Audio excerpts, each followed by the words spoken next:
Connaissez-vous les mangas cafés japonais? Ces petits espaces moyennement isolés où vous pouvez surfer sur internet, lire des mangas ou juste dormir quand vous avez perdu votre dernier train? J'en avais déjà testé un pour vous sur cette chaîne si vous êtes curieux, mais le sujet d'aujourd'hui est un peu plus triste que de parler d'un simple espace détente. Nous allons explorer une facette plus obscure de ces mangas cafés, et découvrir comment ces lieux sont devenus un abri inattendu pour certaines personnes. Nombre de clients de ces endroits ne sont pas là pour le plaisir. Ils y vivent à temps plein, à défaut d'avoir leur propre appartement. Ce phénomène s'est notamment accentué durant la pandémie de Covid. Bref, avant de nous lancer en plein dans le sujet, il est bon que je vous explique un peu ce que sont les mangas cafés pour les moins érudits d'entre vous. Précisons quelque chose. Si nous avons tendance à les appeler manga café en Occident, il est plus courant au Japon de les nommer netcafé, diminutif de net café ou d'internet café. Ne buguez donc pas si vous m'entendez dire net café ou netcafé par habitude. Si vous avez déjà visité le Japon, vous savez que la population n'hésite pas à faire une petite sieste en public. Train, café, même les bureaux deviennent des lits temporaires pour de nombreux travailleurs surchargés. En raison du besoin de sommeil du pays, le Japon a créé plusieurs options de sieste alternatives pour les habitants fatigués. Contrairement aux hôtels capsules ou All of Hotel, comprendre ce qu'est un manga café peut être difficile pour les non-japonais. À mi-chemin entre une bibliothèque, un hôtel bon marché et un café internet, un manga café est un endroit où l'on peut payer pour rester le temps qu'on veut. Souvent doté d'une solide collection de mangas tout public et de mangas un petit peu moins tout public, vous aurez en général aussi accès à des boissons soft en illimité, parfois à manger comme du riz au curry ou des ramen, et surtout vous aurez accès à des cabines privées. Ce que vous obtiendrez dépend du type de chambre que vous demandez. Il existe des cabines avec seulement un fauteuil inclinable, des cabines avec des sols en tatami, des cabines avec des canapés et même des cabines pour les couples. Les net cafés sont pensés pour un petit moment détente à la pause déjeuner, après le taf ou pour attendre le premier train du matin. Car oui, l'une des principales raisons pour lesquelles quelqu'un séjourne dans un manga café est de pouvoir y dormir la nuit. Équipé de douche, il constitue une option bon marché pour une nuit rapide. Bon, rarement de bonne qualité avec vos voisins qui ronflent ou qui discutent toute la nuit, mais ça reste quand même moins cher que de prendre l'hôtel. Les trains s'arrêtant généralement vers minuit au Japon, et si vous ne vivez pas dans la ville immédiate, prendre un taxi peut souvent être une option coûteuse. Et pourtant, les cafés internet, devenus une source populaire d'hébergement au cours de la dernière décennie, accueillent également bon nombre de personnes sans emploi, de sous-employés, notamment ceux faisant des alubaito au combini ou comme taf de resto par exemple, ainsi que des femmes cherchant refuge contre des abus domestiques ou d'autres problèmes familiaux. Voici les raisons générales de ces exils vers les net-cafés. La plus évidente et la plus courante des raisons est le prix du logement horrible au Japon dans les grandes villes. Les Japonais par manque de revenus se retrouvent à vivre dans des share house, un peu l'équivalent local des auberges espagnoles, car l'accès à la location est souvent restreint par le paiement initial. Par exemple, mon loyer est de 52 000 yens pour 20 mètres carrés, ce qui n'est vraiment pas cher pour les standards de Tokyo. Par contre, le premier mois j'ai dû payer un mois de loyer, des frais bullshit pour changer de clé et pour nettoyer de 26 000 yens, une caution de 52 000 yens, des frais d'agence de 26 000 yens et le reikin de 52 000 yens pour un total initial de 208 000 yens, soit environ 1300 €.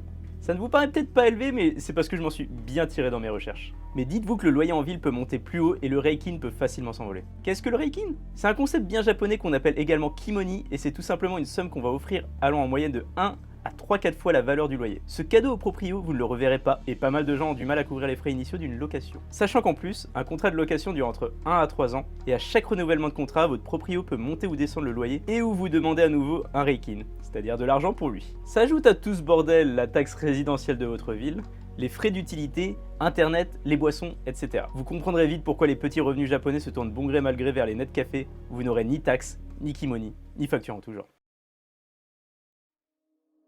La deuxième raison est plus de l'ordre du privé. De nombreux jeunes partent dès que possible du loyer familial pour plein de raisons que vous pouvez déjà imaginer. Ces jeunes adultes, voire mineurs, n'ont pas les moyens ou l'autorité pour obtenir un contrat de location et se retrouvent donc forcés de vivre dans des net-cafés. Les plus connus de ces jeunes fugueurs sont les fameux Toyoko Kids de Kabukicho, un regroupement de jeunes entre 13 et 24 ans qui se retrouvent au Toyoko Hiroba, la place à côté de Toho Cinema. Beaucoup d'entre eux dorment dans les Cyberbagus, Customa ou Mambo, des chaînes de net-cafés assez connues au Japon. Si vous vous demandez de quoi ils vivent, ça va régulièrement de l'arubaito, le temps partiel basique dans un combini, au travail d'hosto, hostess dans un club, voire même à la prostitution dans les cas les plus extrêmes, on en parlera un petit peu plus après.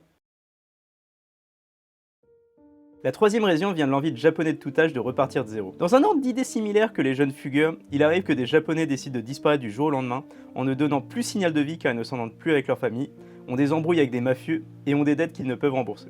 Ne pouvant utiliser leur identité pour prendre un nouvel appartement de peur d'être retrouvés, ces japonais vont aller vivre dans la rue ou dans les net-cafés où on ne vous demandera que très peu d'infos pour vous inscrire et rester dans un de ces cubicules. Ce phénomène de disparition s'appelle Johatsu et on estime, selon une étude de Joseph Inks de 2017, que plus de 100 000 personnes disparaissent chaque année au Japon. On en parlera dans une autre vidéo donc n'hésite pas à t'abonner si ce n'est pas déjà fait. La quatrième raison, et malgré ce que l'on peut croire sur un Japon se voulant propre sous tout rapport, bien présente au Japon comme dans tous les autres pays, c'est celle des abus domestiques. Selon le Japan Times, en 2021, la police aurait reçu plus de 83 000 appels pour violences domestiques sur l'année. Un nombre record sur les 2 dernières décennies, notamment lié à l'épidémie qui en a forcé les familles à rester les uns sur les autres. Sous ces conditions, un certain nombre de Japonais vont fuir les abus en allant s'isoler dans les net-cafés. Il faut comprendre que les abus sont des situations difficiles à vivre partout dans le monde. Mais au Japon, il faut ajouter le fait que parler de ses problèmes de couple ou de famille est très mal vu dans une société japonaise où il ne fait pas bon faire de vagues et étaler ses problèmes sur la place publique. Beaucoup de Japonais vont donc se taire et ne pas exprimer ouvertement leur mal-être de peur de se faire juger par le reste de la famille, les proches ou les collègues. La fuite vers les net-cafés sont donc une solution de fortune pour ces gens. Bien qu'illégale au Japon, la prostitution existe sous bien des formes. Comme dit précédemment à propos des jeunes fugueurs, il existe également des gens qui vivent dans les net-cafés pour s'adonner à leur activité illégale. La recette est simple mais efficace. La prostituée va créer différents profils sur des sites de rencontres japonais spécialisés dans le sujet, proposer ses services en ligne et offrir aux potentiels clients de se rencontrer dans son net-café. Disons pour l'exemple qu'elle se trouve dans la pièce 101. Elle va attendre que le client arrive et qu'il lui donne le numéro de sa pièce, disons le 203. Dès qu'elle reçoit l'info, elle bougera donc discrètement de la pièce 101 à la pièce 203 pour rencontrer son client, faire son affaire dans l'anonymat le plus total, puis repartir dans sa pièce quand l'affaire est finie.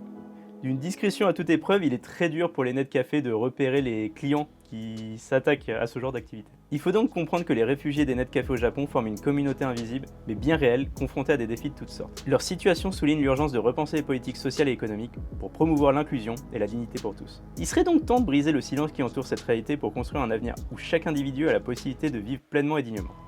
Par exemple, la précarité économique de ces habitants des net-cafés ne doit pas être considérée comme une situation inévitable. Au contraire, il est nécessaire de redonner dignité et perspective d'avenir à ces individus en situation difficile. Des programmes de réinsertion sociale combinés à un soutien psychologique peuvent aider à briser le cycle de la précarité et à restaurer la confiance en soi. Bien entendu, ce n'est jamais aussi simple et il faudrait des actions significatives du gouvernement pour faire avancer les choses. C'était donc Croze. N'hésitez pas à mettre un pouce vers le haut si vous avez apprécié ce contenu, à partager et à vous abonner si ce n'est pas déjà fait. A très bientôt.